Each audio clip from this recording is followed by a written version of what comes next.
कभी ऐसा लगता है कि जिंदगी में हर रास्ता बंद हो गया है, कोई सुनने वाला नहीं, कोई देखने वाला नहीं। लेकिन अगर आपने सिर्फ अल्लाह पर यकीन रखा हो तो वही बंद रास्ता एक नई मंजिल बन जाता है। यह कहानी है एक बूढ़े लकड़हारे की, जिसने न कभी शिकवा किया, न किसी से उम्मीद रखी, बस अल्लाह से रिश्ता जोड़कर जीता रहा। आखिर वो वक्त भी आया जब अल्लाह ने उसके सब्र का इनाम दिया। मिस्र के एक कदीम गांव में अब्दुल मालिक नाम का एक बूढ़ा लकड़हारा रहता था। उसकी जिंदगी निहायत सादगी और मेहनत से भरी हुई थी। सुबह सबसे पहले उठता, मस्जिद जाकर फज्र की नमाज अदा करता, फिर एक पुराना कपड़ों का थैला उठाता और जंगल की तरफ निकल पड़ता लकड़ियां काटने। उसकी दाढ़ी सफेद थी, आंखें थोड़ी कमजोर, लेकिन चेहरा रोशन था। हर शख्स उसे इज्जत देता।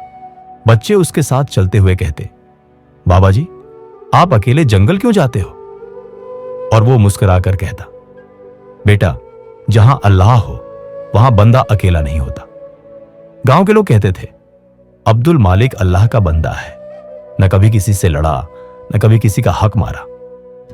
लेकिन इस बुजुर्ग इंसान की जिंदगी आसान न थी। लकड़ियां बेचकर जो पैसे मिलते, उससे सिर्फ 2 वक्त का खाना मिलता। न घर में बिजली थी, न पानी की सहूलियत। फिर भी हर वक्त अल्हम्दुलिल्लाह उसके होठों पर होता। एक दिन जैसे ही जंगल में पहुंचा और उसने लकड़ी काटना शुरू किया, एक पुराना पेड़ काटने लगा। लकड़ी सख्त थी, लेकिन उसका जज्बा और यकीन उससे ज्यादा मजबूत। जैसे ही उसने जोर लगाया, पांव फिसल गया और वो जमीन पर गिर गया। जख्म गहरा था, कमर टूट सी गई, दर्द से चीख निकल गई। लेकिन जंगल में सुनने वाला कोई नहीं। दिन ढलता गया, धूप से अंधेरा हुआ और वो वहीं पड़ा रहा। उसने आसमान की तरफ देखा, आंखों में आंसू थे। आहिस्ता से बोला, या अल्लाह, मेरी मदद फरमा, तेरे सिवा मेरा कोई नहीं। यह वक्त था सब्र और यकीन का। शायद और कोई होता तो गिला करता, लेकिन अब्दुल मालिक ने बस दुआ की। शहर का एक जवान समीर उसी जंगल में अपने दोस्त के कहने पर शिकार के लिए आया था। अमीर घर से था, लेकिन दिल में नरमी थी। अचानक उसकी नजर एक साए पर पड़ी जो जमीन पर पड़ा था। वो भाग कर गया। बाबा जी, आप ठीक हैं? बेटा, कमर में दर्द है, मैं उठ नहीं सकता। समीर ने उसे पानी पिलाया, कंधे पर उठाया और अपनी जीप में डाला। शहर के अपने घर ले गया। डॉक्टर बुलवाया, दवाइयां दी। 3 दिन बाद जब अब्दुल मालिक उठकर बैठ सका तो सबने देखा, उस बुजुर्ग के चेहरे पे रोशनी और तसल्ली का नूर था। समीर ने पूछा, आपने किसी को बुलाया क्यों नहीं? बेटा, मुझे यकीन था अल्लाह जरूर किसी को भेजेगा। समीर रोज उसके पास बैठता, उसकी बातें सुनते हुए हैरान होता। अब्दुल मालिक कहते, बेटा, अल्लाह अपने बंदे को कभी तन्हा नहीं छोड़ता।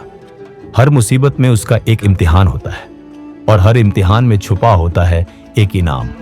समीर ने अपने घर वालों को बताया और सब ने फैसला किया कि अब्दुल मालिक को अपना ही एक फर्ज समझकर रखेंगे। उसके लिए एक नया कमरा तैयार हुआ, रोज गरम खाना, दवा और इज्जत। अब वो जंगल नहीं जाता था, लेकिन रोज मस्जिद जाता, बच्चों को कुरान और दुआएं सिखाता और लोग उससे मशविरा लेने आते। आखिरी पैगाम झुमा के रोज मस्जिद में बयान देते हुए कहता, जिंदगी का असली सुकून पैसों में नहीं, यकीन में है। अगर तुम सब कुछ खो दो तो भी गम न करो। जब तक तुम्हारा रब तुम्हारे साथ है, कुछ भी मुमकिन है। वो गांव जहां लोग सोचते थे कि वो अकेला है, आज उसका जिक्र शहर तक फैल गया। सोशल मीडिया पर लोग उसकी बातें शेयर करते। अखलाक, सब्र और ईमान की मिसाल बन गया अब्दुल मालिक।